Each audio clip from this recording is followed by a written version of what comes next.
So நம்ம கிட்ட பொறுத்த வரைக்கும் ஈரோடு, திருப்பூர், கோயம்புத்தூர் மாவட்டத்தில் மொத்தம் 1045 நீர்நிலைகளுக்கு தண்ணியை மாற்றணும். ஸோ இந்த தண்ணியை பம்ப் பண்ணுறதுக்கு 5 இடத்துல நம்ம மாவட்டத்தில் பம்பிங் ஸ்டேஷன். அதில் ஃபஸ்ட்டு 3 பம்பிங் ஸ்டேஷன்ஸ்க்கு இடையில இருக்கிற இடங்களில் அந்த பம்பிங் பண்ணுற தண்ணியை நிரப்ப முடியும். இந்த திட்டத்தோட அதற்கு பின்னாடி வரதுல நம்ம பம்பிங் பண்ணுறோம். இந்த திட்டத்தை செயல்படுத்துறதுக்கு அரசாங்கத்தில் ஒரு right of use by perpetual லீஸ்னு ஒரு மெத்தட், அதாவது நிரந்தர குத்தகை, பயன்பாட்டு உரிமைக்கான நிரந்தர குத்தகை அப்படின்னு சொல்லிட்டு ஒரு திட்டம் அறிவிக்கப்பட்டது. அதுபடி அப்படின்னா விவசாயிகள் யாரோட நிலமொழியாக பயன்படுத்தி பண்ணிக்கிறோமோ அவங்களுக்கு அந்த நிலமதிப்போட ஒரு ட்ராயிங் தொகையை கொடுத்துருவாங்க. இதுக்கு விவசாயிகள் அந்த நிரந்தர குத்தகை அடிப்படையில் அந்த நிலத்தை அரசாங்கத்துக்கு கொடுப்பாங்க. இது நிரந்தர குத்தகைன்னு சொன்னாலும் அதுக்கு மேலே பயிர் வச்சுக்கிற உரிமையை நம்ம விவசாயிகள் கொடுத்துருக்காங்க. இந்த திட்டத்தை படி நம்ம மாவட்டத்தில் 819 விவசாயிகள் இதில் வராங்க. அதில் நம்ம கிட்ட ஒரு 650 பேர் நீங்கள் பயன்படுத்திக்கலாம்னு சொல்லிட்டு சமநிலை எழுதி கொடுத்துருக்காங்க. அவங்க கிட்ட நம்ம பேங்க் அக்கௌண்ட் டீட்டெயில்ஸ் சொல்லி நம்ம வாங்கிக்கிறோம். இந்த வாரங்கள் அரசாங்கம் பொழுது அந்த தொகையை அவங்க அக்கௌண்ட்டில் அனுப்பிடுவோம். இந்த ஈரோடு கருத்துறை மாதிரி சில இடங்களில் அவங்க கிட்டத்தில் பயனடையாத அந்த விவசாயிகள் சில இன்னும் ஒப்புதல் எடுத்து கொடுக்காம இருக்காங்க. அவங்களோட நம்ம பேச்சுவார்த்தை நடத்திக்கிட்டோம். விரைவில் அதையும் நாங்கள் இப்படி இருக்கிறப்போ இந்த ஸ்கீம் அடுத்த ஒரு செயலாக செயலாக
அந்த நில உரிமையாளர்கிட்ட நம்ம பேசி பர்மிஷன் வாங்கி அதுக்கு முன்னாடி தான் அதிகாரிகள் வேலையை போயிட்டாங்க.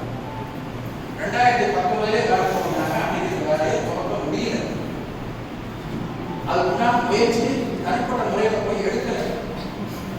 நாம தனித்தனியா போய் அவங்கள விவசாயிகள் என்ன காரணம், இந்த 3 பம்பிங் ஸ்டேஷன் இருக்கிற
பெரிய பைப் லைன்ல இருந்து சின்ன சின்ன லைன் குளத்துக்கு 1045 குளத்துக்கு போற 83 லைன் போகும்.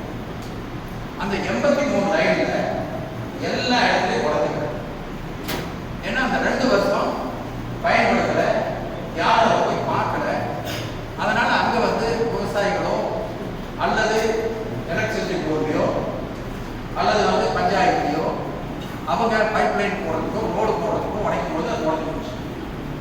அது அவங்களுக்கு தெரியவே அங்க இருக்கிற பேசலாம் காணாம போச்சு.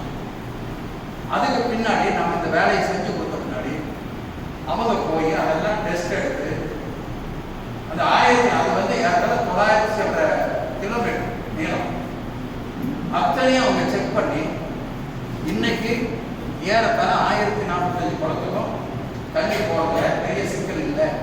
எங்கேயாச்சும் வரலாம். நான் கூட அந்த கூட்டத்தில் சொன்னேன், நாமளே வந்து வீட்டில் ஒரு 10 நாளைக்கு வீடு கூட்டிட்டு போயிட்டு வந்து பாத்ரூம் தண்ணி திறந்து விட்டுனாக்க அந்த பைப்பில் சில பிரச்சனை வரும். இது இவ்வளவு பெரிய இடத்துல பொதுவான இடத்துல கிடைக்கும் பொழுது என்னென்ன சங்கடங்கள் வரும். இப்போ அதெல்லாம் பெரும்பகுதியை செக் பண்ணிட்டோம். அது செக் பண்ணி 1045 குளத்துக்கும் அது ஒழுங்கா போகுது. அப்படி ஏதாவது சிக்கல் வந்தால் கூட உடனே மாற்றணும். இந்த மாதிரி வேலையை போகிறது நம்ம செஞ்சு வச்சிருக்கோம். சரி, செஞ்சாச்சே தண்ணி திறந்து விடலாமே அப்படிதான் சில பேர் வந்து சொன்னாங்க. அதில் என்ன சிக்கல்னா, இப்போ தண்ணி எக்ஸஸாக வரும்பொழுது தான் அத்திக்கடவு திட்டத்துக்கு எடுக்கணுங்கிறது அந்த உத்தரவே அப்படிதான் இருக்குது, நாமசே அப்படிதான் இருக்கு. அது பிரகாரம் பார்த்தா இப்போ தண்ணி நமக்கு அங்கே எடுக்கிற அளவுக்கு தண்ணி வரல. நம்ம வந்து ஒரு 70 நாள் தொடர்ச்சியாக கொடுத்தோம்னா அந்த 1045 குளத்தையும் நம்ம வந்து நிரப்ப முடியும். அதை நிரப்புறதுக்கு 70 நாள் இந்த தண்ணி எடுக்கணும். 6 மோட்டர் ஓடி இருக்கணும். அந்த மோட்டர்லாம் இப்போ ரெடியாக தண்ணி வந்து இந்த தண்ணியை நம்ம எடுக்க முடியாது. சரி, அப்போ எந்த தண்ணியை நம்ம எடுக்கிறது? இப்போ வந்து எல்பிபியில் வர 15ஆம் தேதி தண்ணி திறக்கணும்னு சொல்லி முதலமைச்சர் சொல்றாரு. இங்கே வேலை நடக்குது எல்பிபி. ஆனால் அவங்க என்ன சொல்லிட்டாரு, நீங்கள் என்ன வேலையை பண்ணுங்க, 15ஆம் தேதிக்குள்ள முடிக்கணும். கலெக்டர் போய் பேசுங்க, அதிகாரிகள் பேசுங்க. 15ஆம் தேதிக்குள்ள வேலையை முடிச்சு 10ஆம் தேதிக்குள்ள வேலையை முடிச்சு அந்த 5 நாள் எல்லாமே ஒழுங்கு பண்ணிட்டு 15ஆம் தேதி தண்ணியை திறந்து விடணும்னு சொல்றாங்க. அதுக்கு முன்னாடி ஏற்பாடு நடந்து. எனவே எல்பிபியில் கண்டிப்பாக 15ஆம் தேதி தண்ணி திறப்பதற்கான கொஞ்சம் ஆர்வத்தை பார்க்கும்போது எங்களுக்கு கொஞ்சம் சந்தேகம் இருந்தது. இப்பொழுது வேலை வேகமாக நடந்திருக்கிறது. இது கோர்ட்டு தான் வந்து நிறைய உத்தரவை கொடுத்திருக்கு. எனவே அந்த தண்ணி திறந்து விட்டார் 15ஆம் தேதி திறந்து விட்டார். அதுலேருந்து ஒரு 10 to 15 நாள் தேவைன்னு சொல்லி அதிகாரிகள் சொல்றாங்க. எதுக்குனாக்க அந்த ஊத்து தண்ணி சீவேஜ் வாட்டர் அந்த தண்ணி வந்து நமக்கு சேரும். இப்போ எல்பிபி தண்ணி விட்ட பின்னாடி அதில் வர ஊத்து தண்ணி சீவேஜ் தண்ணி வந்து அந்த தண்ணி அங்கிருந்து நாம் அதைத்தான் வந்து அது மட்டும் இல்லை, தேவையானதை எடுக்கலாம். ஆனால் இந்த தண்ணி வர வேண்டும். இந்த தண்ணியை தான் நம்ம வந்து மோட்டர் மூலியமா எடுத்து கொண்டு போய் அந்த குளங்களை நிரப்பதற்கான ஏற்பாடு செய்யப்படும். அதுக்கு உண்டான எல்லா அடிப்படை வேலைகளையும் செய்யணும். நாங்கள் முதல்ல நினைச்சது தண்ணி வந்துடும், திறந்து விட்டுலாம் ஒரு தேதியை ஃபிக்ஸ் பண்ணிக்கணும். ஏன்னா ஒரே நாளில் டக்குனு வந்து சிஎம் வாங்கணும்னு சொல்லிட்டு இருக்க முடியாது. அதனால முன்கூட்டியே அவங்ககிட்ட தேதி வாங்கி வச்சுருச்சுன்னா நாம் இங்கே வரும்பொழுது இங்கே ஏற்பாடு பண்ணணும், நம்ம வந்து இங்கே வச்சுக்கலாம் அப்படின்னு சொல்லி ஒரு முடிவெடுத்து முன்கூட்டியே அவங்ககிட்ட டேட் வாங்கணும். ஆனால் நம்ம நினச்ச மாதிரி தண்ணி வரல. அதனால் அந்த டைமில் அதை பண்ண முடியாமல் போச்சு. இந்த சிக்கல்னால தான் நமக்கு டிலே ஆச்சு. அரசாங்கத்தினால அது டிலே இல்லை. முதல்ல நிலம் இல்லை, நிலம் கிடச்சி பைப் லைன்லாம் போட்டோம்னா தண்ணி இல்லை. இப்போ என்ன நினைக்கிறாங்க, தண்ணி நிறைய வந்துச்சு, காவேரியில் கூட பின்னாடி தண்ணி வருது, எல்பிபியில் தண்ணி நிறைய இருக்கு, இப்படிலாம் சொல்றாங்க. ஆனால் அந்த தண்ணி மட்டும் நமக்கு இருந்தால் போதாது.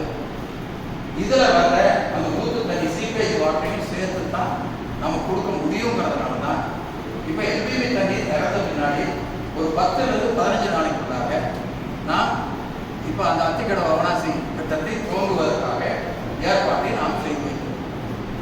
இது மாண்பு முதலமைச்சர் அவர்களும் எங்களை அழைத்து கேட்டுக்கொண்டிருக்கிறார். அதே மாதிரி கலெக்டர்கிட்டையும் பேசிட்டு இருக்கிறாங்க. அவர்களுக்கும் இது சொல்லப்படும். இதுதான் இப்பொழுது நிலைமை. எனவே நமக்கு எல்பிபி தண்ணி திறந்ததிலிருந்து ஒரு 10 to 15 நாட்கள் இப்போ வந்து ஒரு 10 நாளுக்குள்ள வந்து விட்டுறலாம்னு நினைச்சாலும் ஏதாவது ஒரு சூழ்நிலையின் காரணமாக இப்போ வந்து கொஞ்சம் என்ஜிஓவில் வேலை நடக்குது, கோர்ட் உத்தரவுப்படி வேலை நடக்குது. எனவே அந்த வேலைகள் ஏதாவது ஒரு சின்ன பிரச்சனை வந்து கொஞ்சம் தண்ணீரை நிறுத்தி விட வேண்டிய அவசியம் வந்தால் காலதாமம் ஏற்பட்டு விடுமோ என்ற காரணத்தால் அந்த 5 நாள் சேர்த்து நான் 15 நாள் என்று சொல்கிறேன். எனவே 15ஆம் தேதி தண்ணீர் திறந்தால் 30ஆம் தேதிக்குள்ளாக நான் இந்த அத்திக்கடவு அனாசி தண்ணீரை குளங்களுக்கு கொண்டு போய் சேர்த்து விட முடியும் என்பதை நான் இந்த நேரத்தில் நீங்க ஒன்னே ஒன்னா தயவு செய்து தெரிஞ்சுக்கணும். அரசாங்கம் இதுல கவனக்குறைவா இல்லை. தலைவர் வந்து ஒவ்வொரு முறையும் அதை வந்து நான் இதை பார்க்குறப்போ அதை கேட்காம அவர் இருந்ததில்லை. நாங்கள் இந்த வருகிற பொழுதெல்லாம் எந்த மீட்டிங் இருந்தாலும் அதிகாரிகளை பற்றி கலெக்டர் நாங்கள் அதிகாரிகள் நாங்கள் பேசாம போனோம். ஆனால் நடைமுறையில் இந்த சிக்கல்லாம் இப்பொழுது நம்ம சரி பண்ணியிருக்கோம். இதை வந்து இல்லாம விவசாயிகளை ஒரு திசை திருப்பி சங்கடத்தை உருவாக்குறாங்க. நாங்கள் வந்து இவ்வளவு பண்ணிட்டு எங்களுக்கு வந்து மனசங்கடமாயிடும். உண்மையிலேயே விவசாயிகளுக்கு பிரச்சனை இருந்தால் அதை வந்து கேட்டு செய்ய வேண்டியது என்னுடைய கடமை. அதெல்லாம் ஒதுக்கி போகிறது நாங்கள் தயாராக. ஆனால் இந்த ஸ்கீமை பொறுத்து வரணும். டிலே ஆனதுக்கு என்ன காரணம்? டிலே ஆனதுக்கு அன்னைக்கு நீங்க ஒரு வீடு கட்டணும்னு சொன்னாங்க, அதுக்கு என்ன அடிப்படையே தேவையோ அதெல்லாம் ரெடி பண்ணிட்டு தான் வீடை நம்ம கட்ட ஆரம்பிக்கணும். அப்படி இருக்கும்போது இவ்வளவு பெரிய ஒரு திட்டத்தை கொண்டு வருகிற போது அடிப்படையாக என்ன தேவையோ அதையெல்லாம் அந்த விவசாயத்தில் பேசி அந்த நிலத்தையெல்லாம் எடுத்து விட்டு அந்த பணிகளை துவங்கி இருந்தால் அது ஒரே இதில் போய் அடுத்து அந்த விவசாயத்துக்கு ஒரு நிலத்தை எடுக்கிற பொழுது அப்பவே அவர்களுக்கு என்ன காம்பன்சேஷனோ என்ன நஷ்டீடு கொடுக்கணுமோ அதை கொடுத்துருக்க வேண்டுமா இல்லையா? நான் பின்னாடி கொடுத்துக்கிறேன் அப்படின்னு சொல்லி வந்ததுனால தான் இவ்வளோ பிரச்சனை. எனவே அன்னைக்கே அதை கொடுத்துருக்கணும். ஒரு திட்டம் எடுக்கிற பொழுது அந்த திட்டத்தை செயல்படுத்துவதற்கு என்ன தேவையோ அந்த நிலத்தை நாம் அன்றைக்கே வாங்கி இருக்க வேண்டும். விவசாயிகள் காத்திருக்கிற நிலைமையை அன்றைக்கே ஏற்படுத்தி விட்டார். இன்றைக்கு நாம் என்ன செய்திருக்கிறோம் சொன்னால் மொத்தமாக இதில் ஒரு கணக்கை சொல்ல வேண்டும் என்று சொன்னால் மொத்தமாக 1416 விவசாயிகள் அதில் இருக்கிறார்கள். 1416 விவசாயிகள் அதில் இருக்கிறார்கள். அதில் ஒரு 100 விவசாயிகள், நான் 100ன்னு சொல்றது ஒரு தோராயமான கணக்கு சொல்றேன். ஒரு 100 பேரை தவிர மற்றது அத்தனைக்கும் எவ்வளவு வந்து நஷ்டீடு கொடுக்கறது என்னன்னு முடிவாயிடுச்சு. அது வந்து அநேகமாக இன்னும் 1 வார காலத்துக்குள்ளாக நமக்கு அந்த கவர்மெண்ட் ஆர்டர் ஜிஓ வந்துடும். வந்துடுச்சுனாக்க இந்த 100 பேருக்கு வந்து அவங்களுக்கு எல்லாருக்கும் அந்த பணம் அவங்க அக்கௌண்ட்டுக்கு போயிடும். அந்த மாதிரி ஏற்பாடு செய்யப்பட்டு அதற்கு பின்னாலும் அவங்களுக்கு ஏதாவது குறை இருந்தால் நிச்சயமாக அதிகாரிகளே மாவட்ட ஆட்சித்தலைவர்களே வந்து சொல்லலாம். அந்த குறையை தீர்ப்பதற்கு நாம் தயாராக இருக்கணும். எந்த நேரமாக இருந்தாலும் நீங்கள் வந்து சொல்லலாம். இந்த 100 பேரை பொறுத்தவரை அதிகாரிகள் அதை பேசிக்கொண்டே இருக்கிறார். ஒரு 150 பேர் இருந்தது, ஒரு 50 பேர் பேசிக்கொண்டு இருக்கிறார்கள். இன்னொரு 100 பேர் அந்த 100 பேரோட பேசி முடித்து விட்டார். முழுமையாக விவசாயிகளுக்கு நாம் என்ன கொடுக்க போகிறோம், என்ன கொடுக்க வேண்டும், அந்த பிரச்சனை முழுமையாக தீர்ந்துவிடும். அரசாங்கத்திலிருந்து அந்த ஜிஓ வந்து விட்டால் அந்த பணமும் முழுமையாக கொடுக்கப்பட்டுவிடும். எனவே விவசாயிகளுடைய பிரச்சனை அதிலே முழுமையாக தீர்க்கப்படும் என்பதை நான் இந்த நேரத்தில் தெரிவித்துக் கொள்கிறேன். அதே போல எந்த பிரச்சனை அந்தந்த விவசாயிக்கு எனக்கு இந்த இடம் முதல்ல வந்து என்ன பண்ணாங்க, ஒரு 2 சென்ட் வந்து போகுதுன்னு தோணுது. ஆனால் அவர் வந்து சொல்றாரு, இல்லை எனக்கு இன்னொரு 1/2 சென்ட் விட்டு போயிருக்கு என்று சொன்ன உடனே மறுபடியும் அதை வந்து சர்வே பண்ணி அவர் கூடுதலாக இருந்தாங்க அதை சேர்த்து இதெல்லாம் கணக்கு பார்த்தா நம்ம வந்து பண்ணியிருக்கோம். அதனால விவசாயிகளுடைய பிரச்சனையை நாங்கள் எந்த சங்கடமும் இல்லாமல் தீர்த்து தான் இந்த திட்டம் தொடர்ச்சியாக வர வேண்டும் என்பது என்னுடைய எண்ணம். அதைத்தான் இப்போது நாம் செய்து கொண்டிருக்கிறோம். எனக்கு என்ன பிரச்சனை இருந்தாலும் அதை எங்களுடைய கவனத்தில் கொண்டு வாருங்கள். அதை செய்வதற்கு நாங்கள் தயாராக இருக்கிறோம் என்பதை நான் குறிப்பிட்டேன். எனவே ஏற்கனவே நான் சொன்னதை போல ஒரு 10 நாட்களுக்குள்ளாக இந்த 1300 சில பேருக்கு அந்த பணம் வந்து சேர்க்கப்படும். அந்த விட்டு போகிற 100 பேரோடு நாம் அதுக்கு பணம் தயாராக இருக்கும். ஆனால் அவரிடத்துல பேசி அது இவ்வளவு வரும் என்று சொல்லி அவர்கள் அதில் ஒரு மனநிறைவு ஏற்பட்டால் அதை உடனே கொடுத்து விடலாம். ஏதாவது குறைபாடு இருந்தால் அதை சரி செய்து கொடுப்பதற்கான நடவடிக்கையை நாம் எடுக்கலாம். இதுதான் இப்பொழுது இருக்கிற நிலைமை. இது நேற்றைய ஒரு பேட்டியில் வந்து மக்களை விவசாயிகளை சந்தித்து அண்ணாமலை அவர்கள் சொல்லியிருக்கிறார்கள். 20ஆம் தேதியிலிருந்து நாங்கள் உண்ணாவிரதம் இருப்போம் என்று. நான் தப்புன்னு சொல்றேன். ஒரு எதிர்கட்சியாக இருக்கிறவங்க ஒரு திட்டத்தை வேகப்படுத்துறதுக்காக பேசுறதோ பண்றதோ தப்புன்னு நான் சொல்றேன். ஆனால் லேட் ஆனதுக்கு இன்னும் உண்மையான காரணம் என்பதை அவர் புரிந்து கொள்ள வேண்டும். நாங்கள் இது முதலே செஞ்சதுனாக்க எங்களுக்கு தான் நடந்து முதல்ல இடமெல்லாம் இருந்தது லேட்டாச்சு. அதுக்கு பின்னாடி தண்ணி இல்லாமல் போனது லேட்டாச்சு. இந்த தண்ணியை நாம் இப்பொழுது எதிர்பார்க்கிறோம். இந்த தண்ணி இப்பொழுது வந்துவிட்டால் நாம் எல்லோருக்கும் கொடுக்கணும். ஒரு முறை அந்த குளங்கள் நிரப்பப்பட்டு விட்டால் அதன் பின்னாலே தொடர்ச்சியாக அவர்களுக்கு புரிந்துவிடும் எப்பொழுது நமக்கு வரும், எப்பொழுது கிடைக்காமல் போகும், என்ன சூழ்நிலை. விவசாயிகள் பார்த்தீங்கன்னாக்க தண்ணி நிறைய வருகிற பொழுது கலைஞராக இருந்தாலும் சரி, எம்பிபியாக இருந்தாலும் சரி, தண்ணி நிறைய வருகிற பொழுது கொஞ்சம் தாராளமாக கட்டுகிறார். தண்ணி குறைகிற பொழுது அவர்கள் உற்சாகம், சரி நம்ம கரெக்டாக வரணும், ட்ரிப் இரிகேஷன் போகலாம், இந்த மாதிரி போறாங்க. அதனால விவசாயிகள் புரியும். எனவே இதை நீங்கள் தெரிந்து கொள்ள வேண்டும். இன்னொன்றும் நான் சொல்லி வருகிறேன். இதில் ஒரு ராசம் போட்டிருக்காங்க. இந்த அத்திக்கடை வராசிக்கு தண்ணீர் எப்படி எடுக்க வேண்டும், என்ன அளவு எடுக்க வேண்டும், எப்பொழுது எடுக்க வேண்டும் என்பதெல்லாம் ஒரு அளவீடு இருக்கிறது. இதில் மாற்றி நாம் செய்கிற பொழுது மற்ற விவசாயிகள் ஒரு மாறுபட்ட கருத்தை எடுத்துக்கொண்டு வருவதற்கு வாய்ப்பு இருக்கிறதா இல்லையா?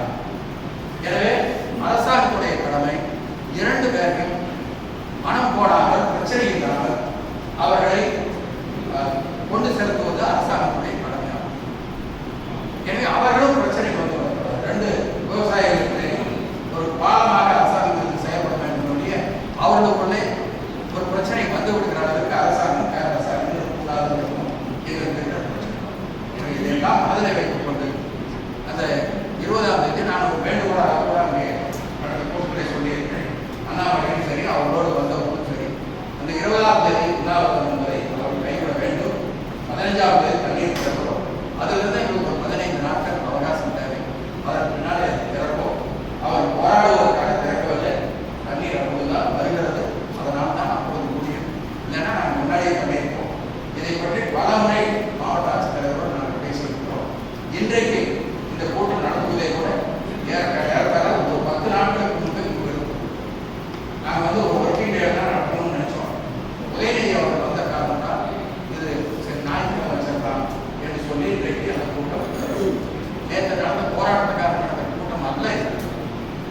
எனவே இதெல்லாம் மனதில் வைத்துக்கொண்டு விவசாயிகள் இங்கு வந்திருக்கிற பெரியவர்கள் மற்ற விவசாயிகளோடு உண்மை நிலைமையை நீங்கள் எடுத்து சொல்லுங்கள் என்று நான் இந்த இடத்திலே கைப்படுகிறேன். வேறு ஏதாவது உங்களுக்கு சொல்ல வேண்டும் என்று சொன்னால் தயவுசெய்து சொல்லுங்கள். அதில் ஏதாவது தவறு இருந்தால் அதை எல்லாம் சரி செய்வதற்கு அதிகாரிகள் அரசும் தயாராக இருக்கிறது என்பதை நான் தெரிவிக்கிறேன். சில பஞ்சாயத்துகள் சொல்றாரு.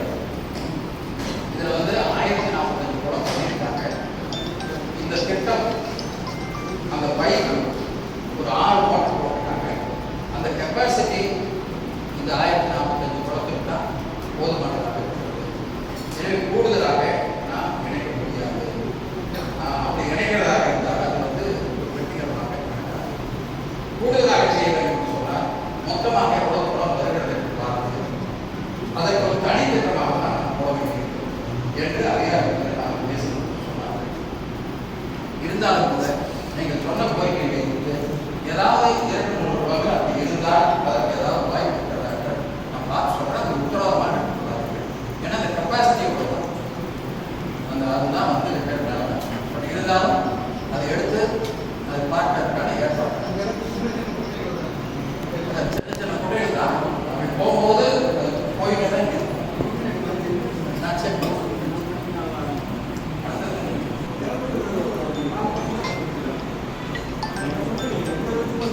ஆனால் 20 நாள் வந்து நடப்பாங்க. 20 நாள் அதனால 9 குளமும் நிரம்பரம் சில இருக்கு மாணவர்கள் அதனால் அந்த குளத்தில்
கடந்த 60 வருட காலமாக நாம் எல்லாம் எதிர்பார்த்து கொண்டிருந்த திட்டம். இந்த திட்டம் சமீப காலத்திலே இதற்கு உண்டான அனைத்து நடவடிக்கைகளும் எடுக்கப்பட்டு ட்ரையல் கடந்த 2 வருட காலமாக ட்ரையல் நடந்து கொண்டிருக்கிறது. அதில் சில ஹோட்டலுக்கெல்லாம் நிறைய தண்ணீர் வந்தது, சிலருக்கெல்லாம் தண்ணீர் இன்னும் வரவில்லை. இப்பொழுது பார்த்தா சூழலை காவிரி ஆற்றில் வெள்ளம் கரை புரண்டு ஓடுது. ஜனங்க அதையெல்லாம் பார்க்கும் பொழுது ஏன் இத்தனை தண்ணி கரை புரண்டு ஓடுது, அரசு நம்ம அரசு ஏன் வந்து கத்திக்கடை செய்ய மாட்டேங்கிறாங்க அந்த குறை இருக்குது. ஆனால் நம்ம மதிப்புக்குரிய அமைச்சர் அவர்களுக்கு சொன்னாங்க வருது, நல்ல தெளிவான அறிக்கை. அதுதான் உண்மை நிலைமை கூட. அங்கே போகலாம், காவிரி ஆற்றில் தண்ணி போகலாம். ஆனால் நமக்கு வந்து காவிரி ஆற்று உபரிநீரத்தை நாம் எடுத்துக்கணும். அது வந்து ஒன்றும் தண்ணி வரல. நான் முன்னாள் கேட்டப்போ கூட 150 கண்ணடி தான் வருது அப்படிங்கிறாங்க. ஆனால் நமக்கு தேவை சுமார் 400-450 கண்ணடி வந்தால் தான் இந்த 6 பம்பு ஓடும்.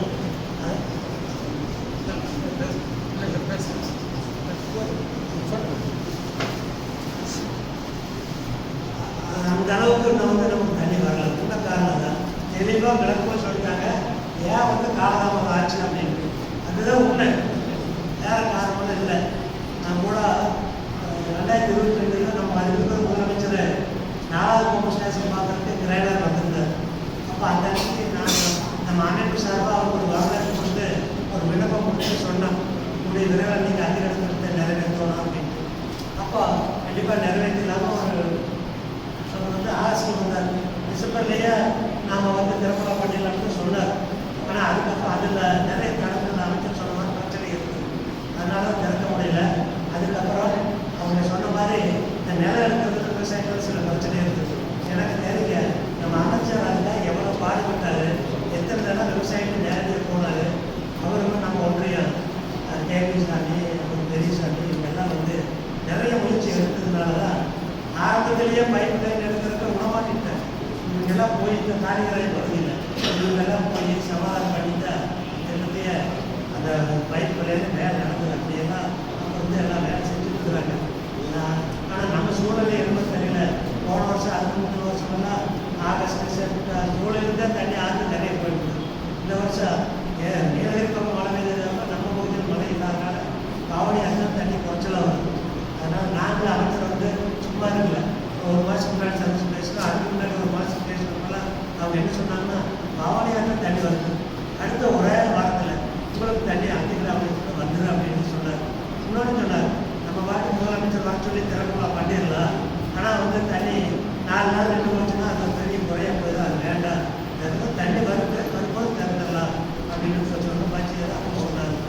நான் அதே நேரத்தில் பேசினால நான் ஒத்துக்கிறேன், உண்மைதான்.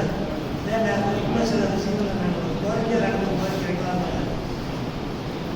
ஒன்று வந்து 1316 விவசாயிகள் வந்து விவசாய நஷ்டம் கொடுக்கணும். அது கிட்டத்தட்ட ஒரு 100 பேருக்கு தான் ஒரு பாக்கி இருக்குன்னு சொன்னாங்க. அந்த 100 பேருக்கு கொடுக்கறதுக்கு நீங்கள்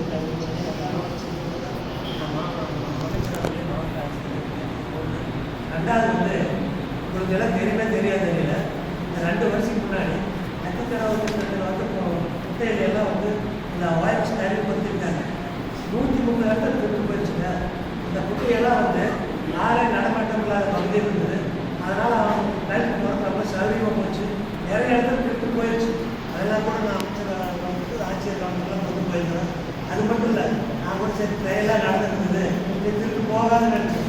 ரொம்ப மறுபடியும் போயிருக்கு, மறுபடியும் 30 இடத்துக்கு போயிருக்கு. அதுக்காக இப்போ நான் என்ன கோரிக்கை உங்களுக்கு சொல்கிறேன் அப்படின்னா, தயவுசெய்து அதுக்கு பாதுகாப்பு அமைப்புகள் உருவாக்கணும். யார் சொல்கிற யோசனை அந்த லோக்கல் பிரசிடென்ட், அந்த லோக்கல் பிடிஓ, அந்த சமூக ஆர்வலர், அந்த பகுதி சேர்ந்தவங்க, அப்போ அந்த முட்டை பக்கத்தில் இருக்கிற விவசாயி, இவங்க எல்லாம் சேர்ந்து ஒரு ஒரு அரசு அதிகாரத்தில் அமைப்பு உருவாக்கும், பாதுகாப்பு அமைப்பு உருவாக்கி அந்த திருநங்களுக்குள்ள ஒரு பயம் இருக்குது. நம்ம எல்லாம் கண்காணிப்பாங்க, நம்ம சிட்டிக்குள்ள ஒரு பயம் இருக்குது. அது ஒரு அமைப்பு தயவுசெய்து நீங்கள் ஒரு சரியாக உருவாக்கணும். நான் கேட்டுக்கிறேன். இந்த 2 கோரிக்கை 5 கோரிக்கை. அதே மாதிரி கண்டிப்பாக எங்களுக்கெல்லாம் நெருக்கடிக்கிறது. தண்ணி இல்லாத ஒரே போல கொஞ்சம் காலம் ஆகிட்டு முடிய இயற்கை இல்லை. தண்ணி விரைவில் வந்து சொல்லி ஆரம்பிக்குது. அது தண்ணி விட்டாலும் 60 தான் தொடர்ச்சி விடணும். தண்ணி போட்டு 4 நாள் இருக்க முடியாது. கடந்த 50 நாள் சரித்திரத்தை பார்க்கும்போது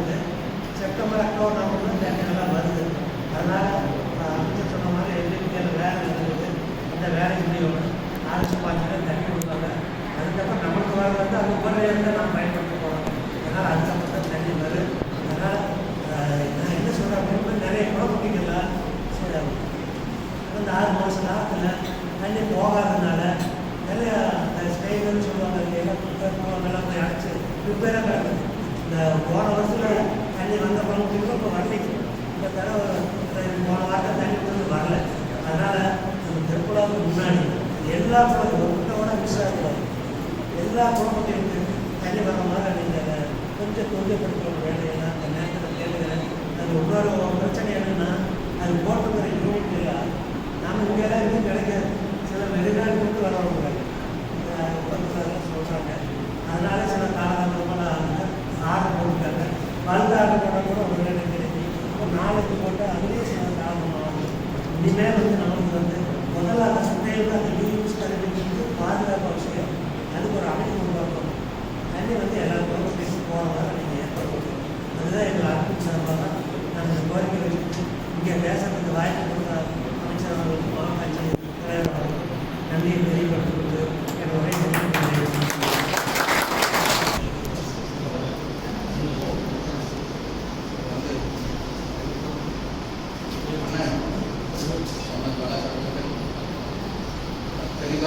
பயனுடையதாக ஒரு பாதுகாப்பு கண்டிப்பாக தேவையான அந்த முதல்ல போட்டு 2 வருஷம் கேப் போட்டுட்டு அதுக்கு முன்னாடி போய் பார்க்கும்போது 1 மீட்டர் கிடையாது, ஒன்றும் கிடையாது. சில இடத்துல பைக்கே எடுத்து அப்புறம் நமக்கு தண்ணிக்காக குடிநீருக்காக போட்ட பைக் போட்டு இதை வச்சுக்கலாம். இந்த மாதிரிலாம் பல பிரச்சனைகள் இருக்குது. அதெல்லாம் ஓரளவுக்கு இப்போ சரி பண்ணிட்டு தான் பண்ணியிருக்காங்க. இப்போ யாருக்காவது 1045 குளமும் ஒரு செக் பண்ணிட்டாங்க. அது போய் சேர்ந்துருக்குன்னு தான் சொல்கிறாங்க. இருந்தாலும் அவங்க சொல்கிற மாதிரி அது ஒரு பாதுகாப்பு போகுது. இப்போது ஒரு ஃபீடர் லைன்ங்கிறது ஒரு 7-8 குளம் அப்படி சேர்க்கிற மாதிரி இருக்கும். 1 கிலோமீட்டர் 20 கிலோமீட்டர் வரல ஒரு ஃபீடர் லைன் மெயின் லைன்லேருந்து டச் பண்ணி போச்சுக்கலாம். 1 கிலோமீட்டருக்குள்ள ஒரு இதாக 2-3 குளம் இருக்கலாம். 20 கிலோமீட்டருக்கு அதில் ஒரு 7 கிலோமீட்டர் வரலாம். அதனால எப்படி ஒவ்வொரு குளத்துக்கும் ஒரு டீம் போடுறதா இருந்தால் நமக்கே கண்காணிக்கிறது கொஞ்சம் கஷ்டம். ஒரு ஃபீடர் லைனாக மொத்தம் 23 ஃபீடர் லைன் இருக்குது. ஒரு 83 குழு போட்டு நம்ம கண்காணிக்கிறதுக்கு அரெஸ்ட் பண்ண முடியுமா? அதை இப்போ அதிகாரிகளை பேசி இந்த தனி கலந்து கொள்ளக்கூடிய அதுக்குண்டான ஒரு வழிவகை பண்ணிட்டாங்க. நல்லது. அதில் அவர் சொன்ன மாதிரி பொதுவாக இருக்கக்கூடிய ஆர்வமாக இருக்கிறவங்க விவசாயிகள் அந்த மாதிரி செயல்பட்டாங்க. அவங்க கொஞ்சம் கண்காணிப்பாங்க.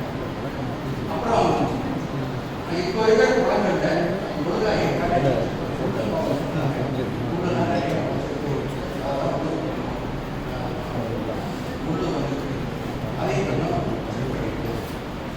மற்றபடி இது இந்த பாதுகாப்பு பண்ணிடலாம்.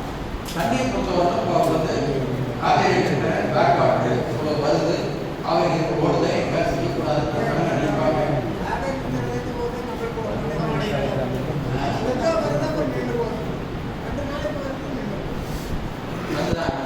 அது அவர் சொன்னார் இல்லையா, அது பொதுவாக பார்த்தா தான் தோணும். அது அவர் விளக்கமாக எனக்கு பதில் சொன்னார். இப்போ நமக்கு இந்த காவேரி வர தண்ணி நேற்று வந்த தண்ணி கூட இயக்கி குறைஞ்சது. அப்போ அந்த பேக் வாட்டர் குறையும், எந்த நேரத்துலையும் இருக்குன்னு நம்ம சொல்ல முடியும். அதனால ஒரு நாளைக்கு நம்ம எடுத்து ஒரு நாளைக்கு எடுக்காம இருக்கிறது. இப்போ இது எல்பிபி தண்ணி 15 இருக்கிறாங்க. அந்த சீப்பேஜ் தண்ணி ஒரே மாதிரி வந்துடும். அது ஒரு ஏற்றத்தாழ்வு பெருசாக இருக்கு. அதனால தண்ணி நம்ம எல்பிபியில் நிறுத்த வரணும் தண்ணி. அதனால் இந்த 70 நாள் கொடுக்குற பிரச்சனை இல்லை. அதான் அவர் சொன்னார். எனக்கு அந்த வகையில் பார்த்துக்கலாம். அதே மாதிரி இந்த pipe line feeder pipe line நம்ம இருக்கிற அந்த வால்வு, அப்புறம் அந்த குட்டை மெயின்டைன் பண்ணுறது, இது எல்லாமே நம்ம பாதுகாப்புக்காக ஏதாச்சும் பண்ணி புதுசாக ஏதாச்சும் யோசிக்கணும்.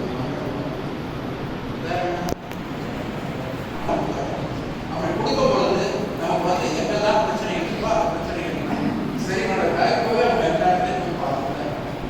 எதை விவசாயம் சொல்லுங்க 20ஆம் தேதி முன்னாள் சொல்றாங்க. ஒருவேளை தெரிஞ்சுதான் இருக்காங்க. நீங்க எப்படி 25ஆம் தேதி தரப்புவாங்க அப்படின்னு கூட தெரிஞ்சுக்கலாம். அது உங்களுக்கு தெரிஞ்சவங்க சொல்லுங்க.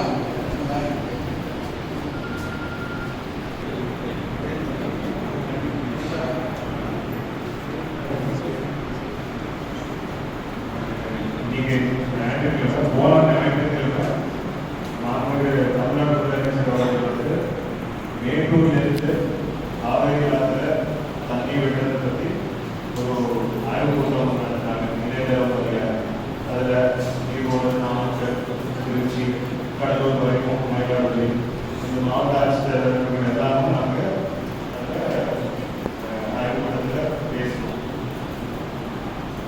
காவேரி ஆற்று பற்றி ஆய்வுக்கூட்டமாக இருந்தாலும் நாங்கள் தமிழ்நாட்டு அமைச்சர்கள் அத்திக்கட வளர்ச்சி திட்டத்தை பற்றி என்ன கேட்டாங்க. நான் வந்து அதில் பதில் சொன்னேன். அதில் உண்மை நிலவரம் என்னன்றது நான் சொன்னேன். அதே போல் நான் இங்கே வந்து போன 2023 மேல மாவட்ட ஆட்சித்தலைவர் நான் ஜாயின் பண்ணேன். எனக்கு போஸ்ட்மார்ட்டம் வரும்போது அமைச்சர் அவர்கள் நான் சந்திக்கும் போது முதல் சொன்னது வந்து அத்திக்கட வளர்ச்சி திட்டம் வந்து ஊழியர்களுக்கு நம்ம திறந்து வைக்கணும் அப்படின்னு அமைச்சர் அவர்கள் சொன்னார். அதுக்கப்புறம் எத்தனை வாட்டி நான் சந்தித்தாலும் அமைச்சர் அவர்கள் வந்து இதை பற்றி கேட்டுட்டே இருப்பாங்க. என்னென்ன கஷ்டங்கள் அதில் இருக்கு, நிலம் கைப்பற்றுறது, தண்ணி இல்லாதது, இது எல்லாமே வந்து சந்திச்சு இன்னைக்கு இந்த காலகட்டத்தில் நம்ம இருக்கோம். நீங்க எல்லாரும் புரிஞ்சுக்க வேண்டியது என்னன்னா, ஏற்கனவே இருக்கிற ஆயக்கட்டு, அதாவது தரப்பள்ளி கோட்டை விவசாயிகளாக இருக்கணும், தீபாவளி பாய்கள் ஆயக்கட்டாக இருக்கணும், காலிங்கராய் பாய்களோட ஆயக்கட்டாக இருக்கணும். இவங்க எல்லாத்துக்கும் சோர்ஸ் வந்து பவானி ஆகும்.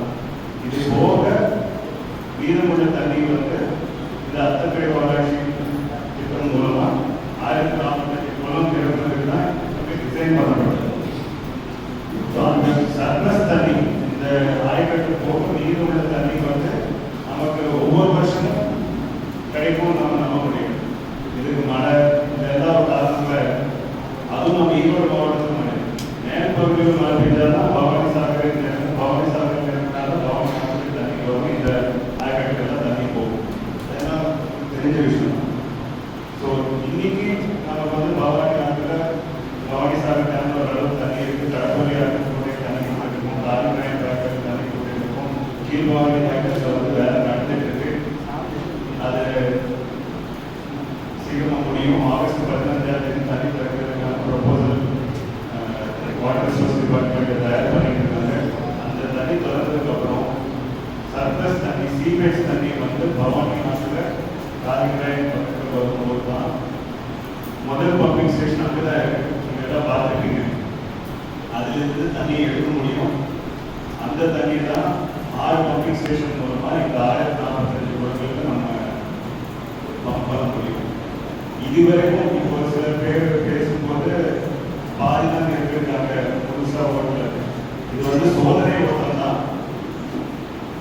தண்ணி வந்து பவானி ஆற்றுக்கு சர்ப்ளஸா நம்ம 300 to 350 நிமிஷம் கிடைக்கும் போது தொடர்ந்து ஒரு 20 நாள் ஓட்டினாதான் 1045 குளமும் முழுசா தேர்வு முடியும்.